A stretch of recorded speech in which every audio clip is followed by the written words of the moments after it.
What do you get when you cross a YouTuber's desire to play new games with a psychopathic disregard for his community's exposure to reanimating pathogens? You get the Praximus Mansion. There's a fat woman in our basement. Kick her ass! Why did you block off the... Oh my god, I'm gonna destroy your... home, Sirio. Oh god! Oh my god! Oh no! Kill him! What the fuck are you doing? Today we're locking 9 of our favorite pals and companions in a house to see how long they can survive using only what they can find within the limits of this beautiful pink death barrier. That's right, we've got Catalina posted with a sniper rifle across the street in case anyone gets cold feet about their voluntary participation. And what's that? You think we're ripping off Fish Tank? How about this then? Every single night the sky turns red and hordes of flesh-tearing, limb-rending undead sprint into the house, tearing straight through walls. And if a player dies under these stressful conditions for any reason, they are eliminated. Someone actually died already. Okay, this is not good. And in case my maniacal mandate on marooning Muppets within a malevolent manse missed the mark, I've managed to merge a meddling mischief maker amongst the members. A dubious little creature getting up to mischief. Motivated on rooting out Kazrak One-Eye no matter the cost, except from his point of view, everyone is Kazrak. As I consign my captives to their cage, they immediately spread throughout the house like a toe fungus and begin vandalizing their new home. Apparently nobody told them not to shit where you eat, because some of them immediately start ripping the walls off the house and turning luxury furniture into stone tools that even a caveman would be embarrassed to be seen with. Remembering a promise I made about making daily airdrops to slightly offset the disadvantage of not being able to scavenge, members of the team head straight for the roof and begin constructing another, shittier house on top of the existing one, complete with a garden made of rotten flesh and feces to grow dandelions and other useless weeds in. Betwixt their tribal huts, the guests also construct a towering monument to the prestige of Praximus, hoping to incite some additional favors. In recognition of their artistic monument to the gods of supply and demand, I drop a supply crate to meet their demand for not starving to death. Someone immediately loots the entire thing and tries to placate his baffled and burgled neighbors by complaining that the stolen goods were not very good, which is not well received by the other tribesmen. This was all that was in here, I swear to god. I rushed up here, I was like, oh, it could be a gun, it could be like something to help us, it could be a pickaxe. No. Books. I hate this red thing, I spit on you. While the god-fearing faithful further fabricate fortifications on the roof, spelunkers like Guavatides and Bardengorix and delve deep into the mansion's underbelly, discovering a valuable mound of coal and stone, while the Azerbaijani werewolf secretly stashes his goods nearby. While the fateful family farm bustles with busyness, Sirio is already hard at work undermining Kazrak's beastly ambitions by looting and stealing from every conceivable community chest he can find. Food and other important supplies are suspiciously evacuated en masse, right out from under the noses of the naive cooperators. Team spirit is the ichor by which Sirio lulls his victims into a vulnerable comfort. Man, I'm drained. I could really use some energy right now.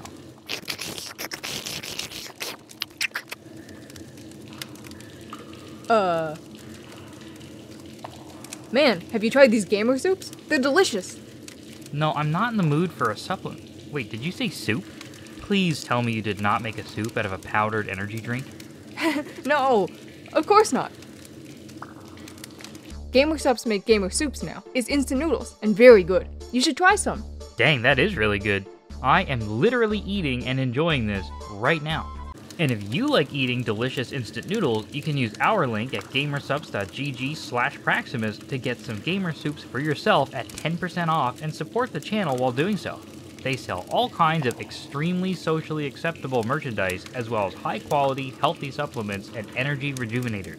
But honestly, I'm just an instant noodles guy. You better believe that ramen is the fuel that gets these videos pushed out. Delicious. Anyway, back to work for me.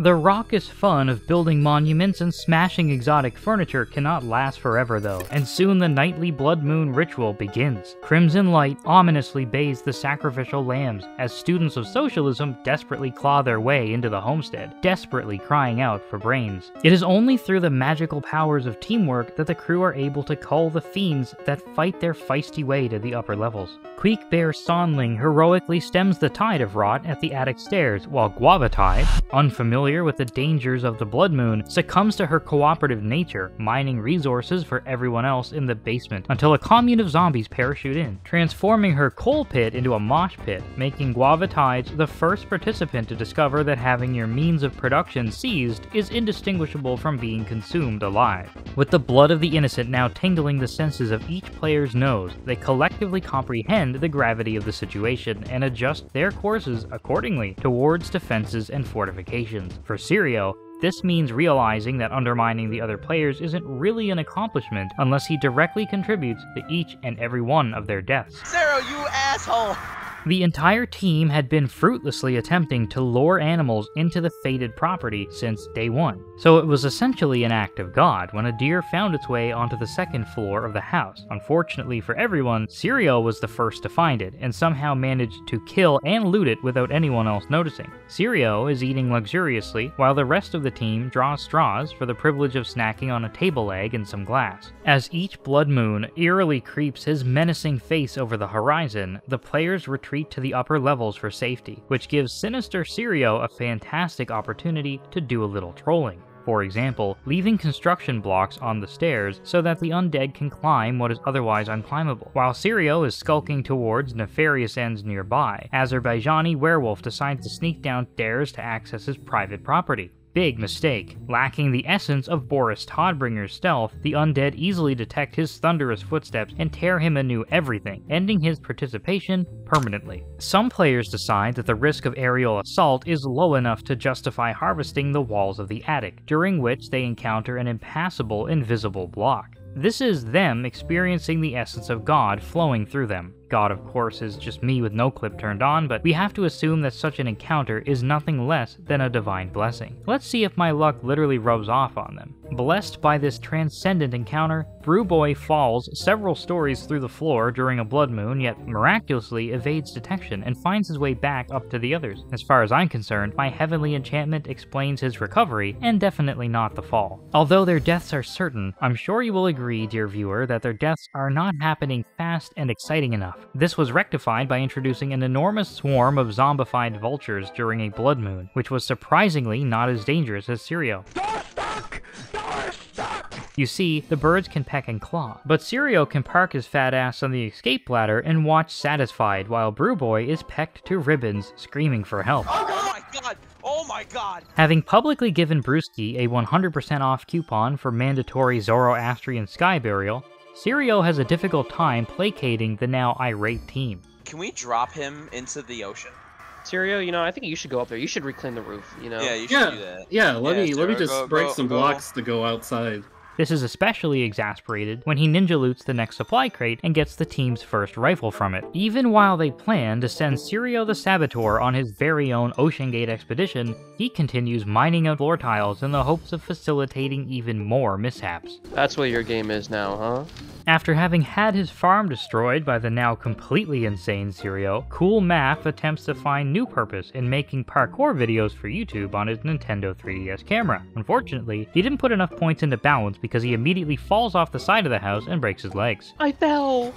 You're too fat in the window! This would have been the end for Mr. Math, but Queek cannot resist the call to heroic action and manages to save him from his adoring YouTube fanbase on his way back to safety. Encouraged by Math's success, Barden decides to attempt a similarly risky excursion and return. This would normally be an easy feat for someone like Barden, but this time, the stairs are blocked by a pissed-off bear the size of a school bus. Leaning on Brewboy's earlier success hiding in the bathroom, Barden takes shelter as well. Unfortunately, this time the zombies can smell his dwarven essence and synthesize his being alive with their being unalive, using the Hegelian dialectic. Only one day after Barden's roast, Queek's heroic inclinations finally catch up to him as he finds himself surrounded and cut off after covering someone else's escape, being evangelized to death by an overzealous Bible salesman. With yet another foe having bitten the dust, or rather being bitten to dust, Sirio licks his lips at the prospect of being the last man standing, daydreams which distract him from the dubious structural integrity of his decaying catwalk. He finds himself being the last man standing on the architectural equivalent of nothing, and falls all the way to the basement, where he is promptly and ironically cannibalized by his former teammates. With Sirio dead, his passive-aggressive land claim block continues to prevent the survivors from repairing the structure in any way, leaving them tremendously vulnerable to the undead's incessant mining operations. God only knows how deeply and deviously Sirio concealed the troublesome cube.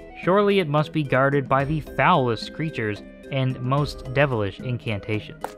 Anyway, some players believe that the answer to this tumultuous situation is building ever taller monuments to appease the gods, yet another player believes that the only option remaining is a bit more down to earth, and proposes a valiant charge to desperately reclaim the lower floors and find the claim block. Unfortunately for Freebeeb, the forces who sally out from their rooftop sanctuary quickly encounter an upsetting Ursine undoing, after a bear bursts through the barricaded door and slaughters him in a single powerful swipe, sending him headfirst through the outer wall. At this point, only 2 players remain, and the cooperative spirit of the game is overridden by a powerful urge to be the last man standing. Unfortunately for Cool Math, he's still outside while Jay is enjoying cozy roasted marshmallows on the rooftop.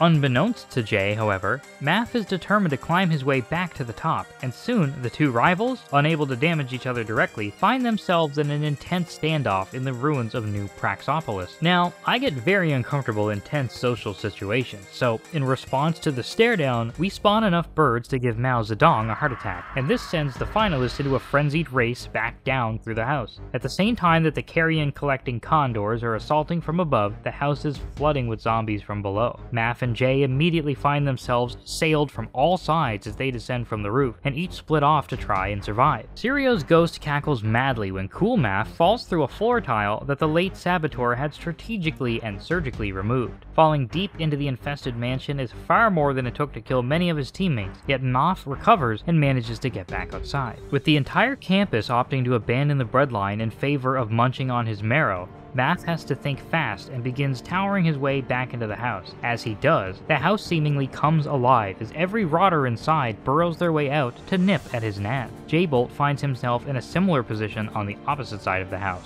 also constructing his way back onto the roof as fast as he can, even with the vultures dive-bombing him ceaselessly. Before Math reaches the roof, his pursuers find their way onto his precarious path and knock him off. With a broken leg and seemingly no way back in, he runs as far as he can until he reaches the corner of our pink death barrier. Choosing to deny Catalina the excitement of sniping him, he waits to meet his end by the undead, which comes shortly after. So it was written, and so it must be, that J-Bolt claimed the victory that day, proving that he had what it took to be the last man standing in the most haunted of houses. As a reward, we leave him the deed to the luxurious mansion he's invested so much time and energy into. I only wish we could see the excitement on his face when he realizes we're leaving him alone with his new real estate. But, alas, we're off to the next event. Speaking of which, if you want to get in on some genuinely fun multiplayer shenanigans, you better get in our Discord and start hanging out.